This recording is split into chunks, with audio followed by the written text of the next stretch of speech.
Comandante do BOPE, Tenente Coronel Magno, que vai nos passar aqui como é que é o batalhão do BOPE, em que serve ele para a Polícia Militar do Estado da Paraíba, para a população. Você, assim como eu, que se sente à vontade e seguro quando vê o mundo de preto. Coronel, como é o trabalho do BOPE no Estado da Paraíba, na Polícia Militar? Bom dia, Emerson. Mas o trabalho, nós procuramos aqui trabalhar com o máximo da excelência, né? Nós sempre estamos atrás do melhor, cumprir o nosso mistério, que é fazer segurança pública, e os policiais que aqui se encontram, não só aqui, como em várias outras tropas, mas especificamente o BOPE, do qual hoje eu me encontro, nós procuramos fazer o melhor possível pela sociedade. Então é por isso que nós aqui nos dedicamos, treinamos, sentamos para a reunião. Eu aprendi uma frase que um colega meu disse o seguinte, que todo bom lenhador tem que parar para afiar o machado. E aí a gente sempre para afiar o machado, para conversar, discutir os problemas, analisar as ocorrências, para que a todo instante nós possamos melhorar a prestação de serviço à sociedade paraibana. Estamos aqui conversando, agora nesse exato momento, de repente uma situação no Banco do Brasil da 1817, ou um sequestro em andamento. O senhor já se encontra nesse exato momento com homens preparados para ir dar a resposta à altura e resolver a situação? Não só homens preparados, como eu também já estou pronto para ir. Inclusive meu colete já está aqui do meu lado, pronto para condições, devidamente equipado. Meu fuzil já está na viatura, os motoristas já estão prontos. Então, se precisar, é só chamar, é igual o Batman. Manda aí a mensagem que a gente chega. E os nossos homens, eles estão aptos a prestar qualquer tipo de serviço. E eu tenho que destacar também, senão seria, vamos dizer assim, cruel, né? Nós temos o GAT, que é a tropa também que é utilizada para pronto emprego. É o que eu digo sempre aqui. Nós somos os clínicos gerais e o GAT são os especialistas em algumas áreas. Então, são serviços complementares. E na área do sertão, nós temos o GEOSAC, que também é outra tropa específica para ação no sertão.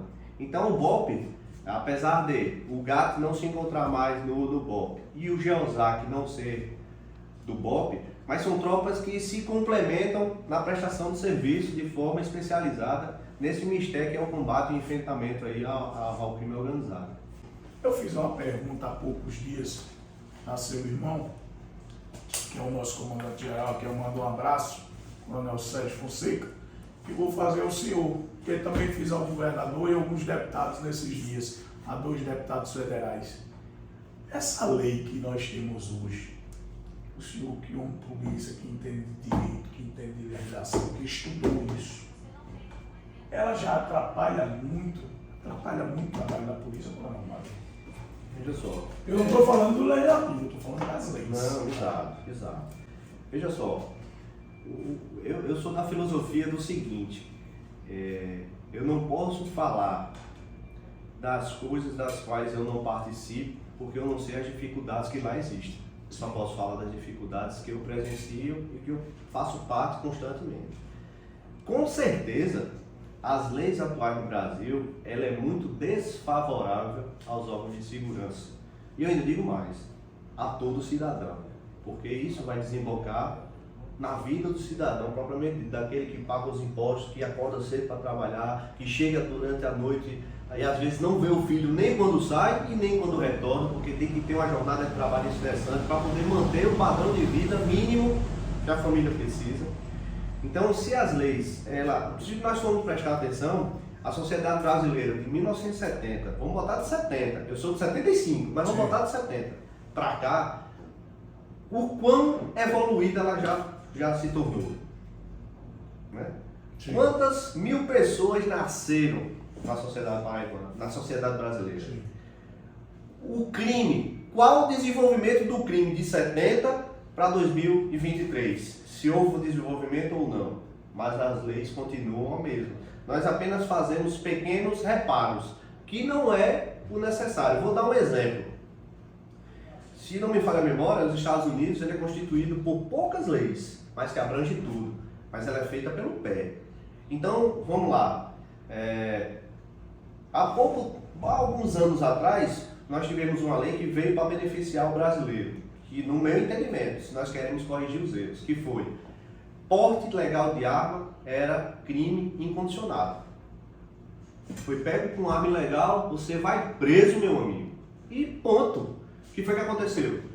Nós diminuímos as apreensões de arma porque as pessoas estavam com medo de ir para a rua, serem presas e serem conduzidas a um presídio. Então, o cidadão de bem, que essas leis, se a gente for prestar atenção, ela vai atingir mais ao cidadão de bem. Porque aquele que está à margem da sociedade, ele não respeita as regras, ele não respeita as leis, ele continuará sendo armado, andando armado. Porém, quando ele for pego, eu terei a certeza de que ele vai ser trancafiado. Ah, mas o sistema carcerário do Brasil é falho. Bem, aí já é outro problema a ser resolvido. Eu estou falando do problema específico do crime propriamente dito, que foi praticado. Então, eu já estava na polícia e eu vi a queda vertiginosa da apreensão de arma. Por quê? Porque as pessoas estavam com medo de ir para a rua. O povo brasileiro, eu digo isso em todo local, e às vezes eu sou até mal interpretado por isso, mas eu digo pelo que eu vejo. O povo brasileiro não tem ainda a maturidade para andar armado. Exemplo, eu já presenciei várias vezes em filas de supermercados, brigas entre clientes por causa de quem chegou primeiro, quem chegou depois, e um xingar o outro. Sim. Imagina se os dois estivessem armados. Será que os dois teriam condições, capacidade suficiente de controlar aquela animosidade que aconteceu e não sacar a arma para o outro? Porque na hora que eu saco a arma para outra pessoa, eu estou cometendo um crime. A não ser que você seja a polícia e esteja fazendo a segurança da sociedade. Mas se não for, se eu estiver na rua e sem motivo algum, eu mesmo sendo coronel da polícia, eu puxo a arma para alguém, eu estou cometendo um crime. Então a gente tem que tratar o crime, ou o criminoso, de uma forma rígida, para a gente poder amparar o cidadão de bem. Aquele que é pacifista de verdade, aquele que não quer confusão com ninguém. Porque na hora que eu lhe armo e a outra pessoa lá não tem condições de andar armada, ou porque não quer, porque não gosta, eu vou fazer com que ela esteja na sua mão. Eu sempre digo o seguinte: você sabe qual é a pessoa mais poderosa do Brasil hoje? Sabe quem é, não? Tem ideia? É o coveiro. Porque depois que ele lhe bota lá, depois que ele lhe enterra, ninguém mais tira. E a gente está fortalecendo esse homem. Quantas pessoas morrem no Brasil de forma banal? Então, a gente tem que começar a encarar o crime de uma forma mais pesada. Independente de quem seja, cometeu o crime, você tem que responder. Mas não é bem assim que as leis, por algum motivo, elas estão fazendo o seu papel. Elas estão deixando bem aquém. Isso não sou eu que estou dizendo, não. Isso é toda a sociedade com a qual eu converso que diz isso. Né? Então eu vejo com muita preocupação assim, porque a polícia, ela quer fazer, ela quer trabalhar, ela quer combater o crime. Eu gosto muito de falar em números, porque números dão uma ampliação bem clara do que é a realidade. Certo? Não se discute, né? Não se discute. Dizem que a polícia no Brasil é muito violenta, tá certo? Então eu faço uma relação simples. Eu vou pegar da Paraíba, que é onde eu estou. Se a polícia é muito violenta, como dizem, é violentíssima, vamos ver a quantidade de homicídios que nós temos no ano e vamos ver a quantidade de combate que a polícia teve com o marginal e houve morte.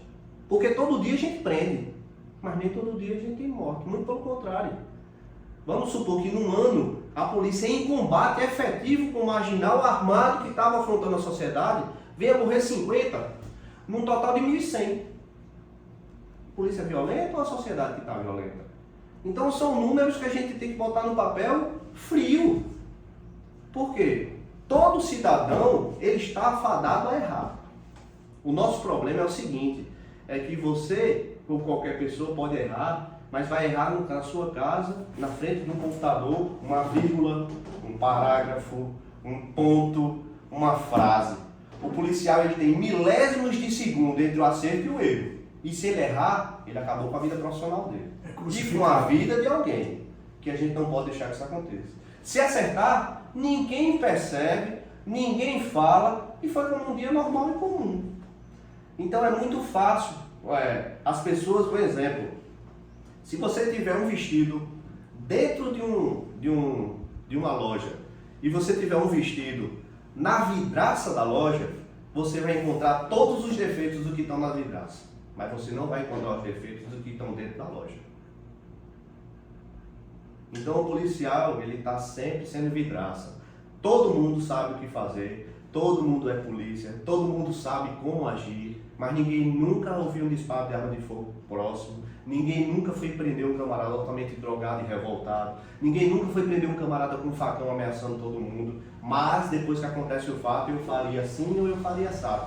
Então é muito fácil, eu nunca fui cirurgião, falar que o cirurgião errou, mas eu não sei nem o que foi que ele estava fazendo.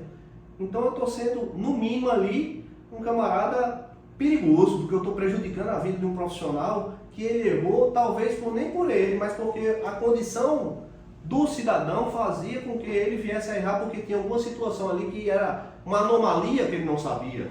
Então a gente tem que analisar o fato como um todo e não um pontual. Eu aprendi isso com o Major Urach ontem. Ele disse o seguinte, é uma reflexão, tá certo? Isso aqui é um 6 ou um 9?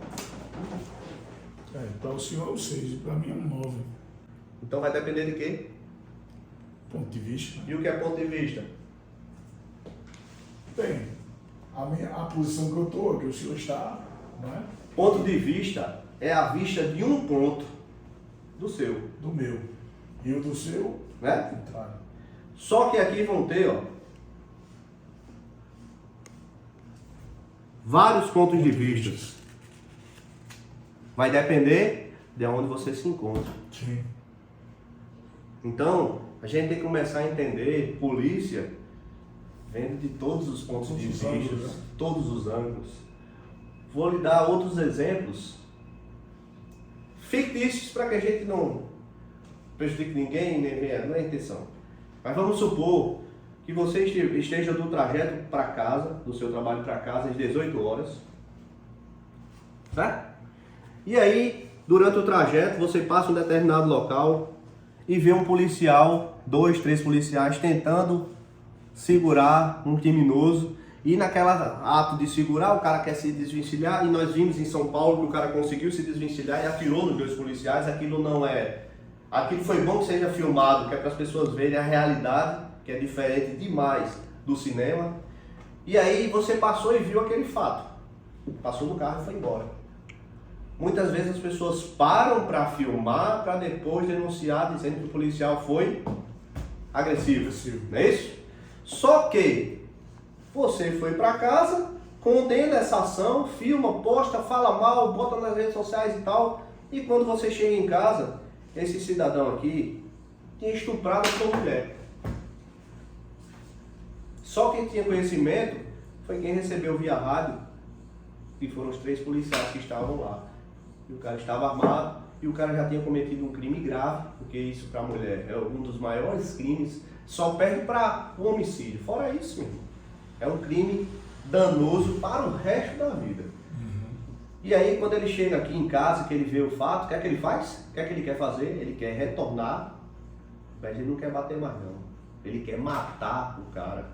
Então, veja só, 3 situações aconteceram. Pacifista, ódio, tentativa de morte, de homicídio. Sabe por quê? Porque nós só sentimos a dor quando a dor ela está no nosso umbigo. É verdade. E o policial, você tem que entender que ele é pai, ele é marido, ele é filho, ele é avô. Então quando ele se coloca na cena, muitas pessoas dizem, ele tem que ser profissional. Mas eu tenho uma pergunta a fazer, por que o médico ele não faz a cirurgia no seu próprio filho? Porque ele é um ser humano. Talvez a condição emocional dele, naquela situação, não será mais apropriada. E aí, para preservar a condição emocional e a vida lá do filho dele, coloca-se um outro profissional com o mesmo gabarito para que ele fique tranquilo e ele esteja fora da situação.